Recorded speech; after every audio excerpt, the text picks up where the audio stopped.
निर्माण केली होती। या ठिकाणी त्यांचे जे काही सर्व कार्यकर्ते दादांचे हे जे काही ब्रीदवाक्य होतं काम आणि काम, हेच पुढे जाऊन मला वाटतं की पुढं जो काही दादांचा जो वसा आहे आणि जो वारसा आहे तो ह्या पुढं नक्की चालवतील ही त्यांना खऱ्या अर्थाने या ठिकाणी श्रद्धांजली ठरेल।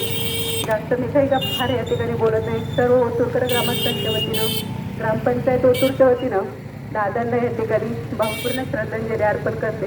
या ठिकाणी थांबते। ओम शांती। दादांना श्रद्धांजली वाहण्यासाठी उपस्थित राहिलेलो आहे। अजित दादांचं माझाही मुंबईला असल्यामुळे अनेक वेळा भेटी झाल्या।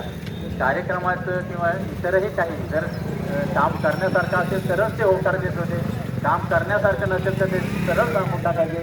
ते कधीही कोणाचा मुलाहिदा ठेवत नव्हते, पण त्यांच्या मनामध्ये कधी वाईट भावना नव्हती।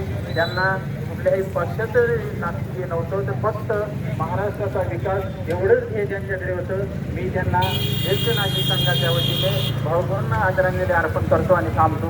हो। तेव्हापासून सर्वच कार्यकर्ते थोडेसे पेन्शन झाले, कारण असंख्य असे कार्यकर्त्यांची फळी ज्या दादांनी बनवली आणि ज्या दादांच्या शब्दावर जी संघटना चालायची आणि संघटनेतून मोठमोठी पदं पोहोचवली। त्याच्यानंतर ज्यावेळेस दादांकडे जाईल त्यावेळेस ते काम एक तर होणार असेल ते एका मिनिटात सांगणारे दादा, जो होणार आहे तो होणार आहे, त्यात मग कुठलाच अडचण कधीच कोणत्याच प्रशासकीय कामात आलेली नाही।